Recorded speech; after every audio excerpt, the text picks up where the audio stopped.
All right, this I think is one of the most important videos and the most important topics I could possibly talk about. And it's something I'm going to start talking about a lot more. It's going to make you really fucking uncomfortable. You're not going to like it.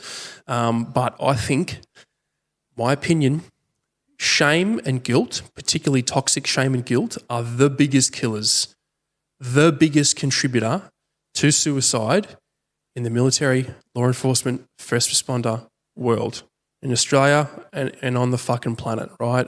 I fucking bet my left nut. So in order for you to sort of come to terms with that or maybe agree or disagree, I'm going to go through some definitions that may help you. And for the most part, these are my own definitions. I think you'll find, especially around guilt and shame, that's pretty well known, but the toxic versus the guiding one is the real fucking linchpin here. So I'll start with the first definition, right? So guilt is like a negative thought or association you have with a behaviour. So guilt is I did, right? I did something bad. I feel bad that I did it, right? I feel guilty that I, fucking stole something from the shops or didn't pay something or whatever, right? And it can be small things. It can be big things. Maybe guilty that I took somebody's promotion at work, or guilty that you cheated on your partner, did something big, right?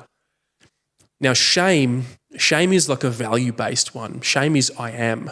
So shame is I am a bad person, or I am a bad soldier, or I am broken, or whatever it is. Shame is value-based, I am. So guilt, I did. Shame, I am.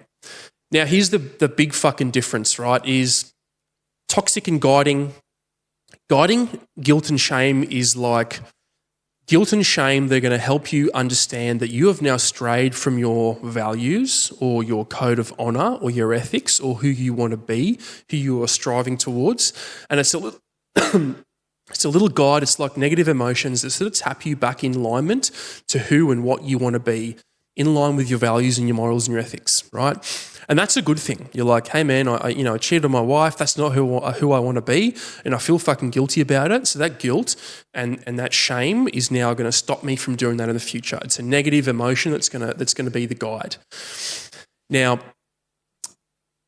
toxic guilt and shame, in my mind, is a guilt or a shame that cannot be atoned for. In your mind, it cannot be fixed. Examples are, like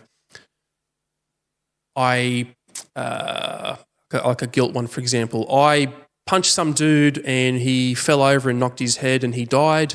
I feel so guilty about that I cannot atone for it. I can't bring that guy back to life. I'm so guilty about that thing.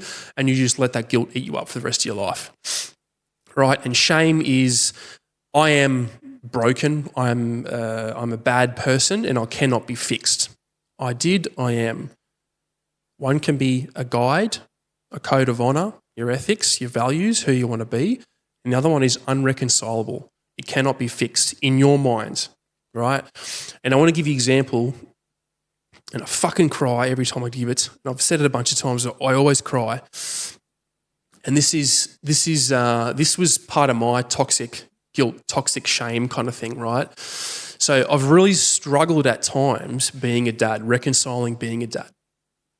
And one day I was like, I do my daddy daycare on a Thursday, and I've always been, not at the moment, but I used to get really anxious about it because I was like, fuck, it's just me. I'm not good enough as a person or as a dad. How do I fucking do this thing?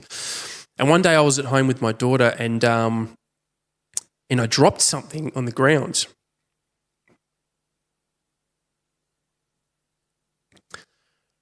And now this is like a guiding shame, right? It sort of helps me realise that I am good enough, I'm a good enough dad, etc. And it guides me to where I want to be, helps me change and adjust my actions and my behaviours and my beliefs. But at the time when I was thinking this, it was toxic, it was unreconcilable.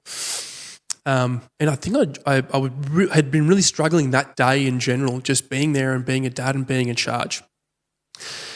And I dropped something on the ground and I said,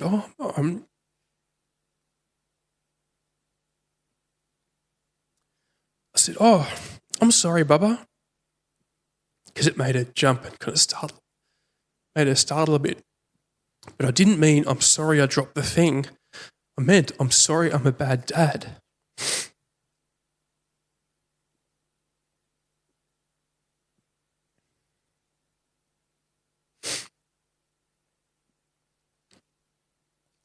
So I want to contrast that by telling you about some other times where I've interacted with my daughters. And there are times when I've been really stressed in my house, normal life stuff, being a dad. It's stressful raising kids and running a business and doing this kind of stuff, right? It's stressful. So sometimes I get really stressed out and a few times I've used my big boy voice with my daughters and they're a bit like, "Oh, shit." And I definitely feel bad about it. And sometimes I'll remove myself and go and sulk about it, think about it. And then instead of going to a place of shame, particularly toxic shame or toxic guilt, I'll think about it for a bit, stew on it, feel a bit of the guiding shame, the guiding guilt, and I'll get up and I'll go back to my daughters, particularly my older one that understands, and I'll be like, "Hey, Bubby, I'm really sorry that I shouted at you. I'm sorry that I yelled and used my big boy voice. Daddy was just frustrated, et cetera, et cetera. Are you okay? Blah, blah, blah. Let's talk about it." And that's the difference, guys. That's the difference between toxic guilt and shame, something that in your mind is unreconcilable. I am and I cannot be changed. I did and it cannot be forgiven and reconciled.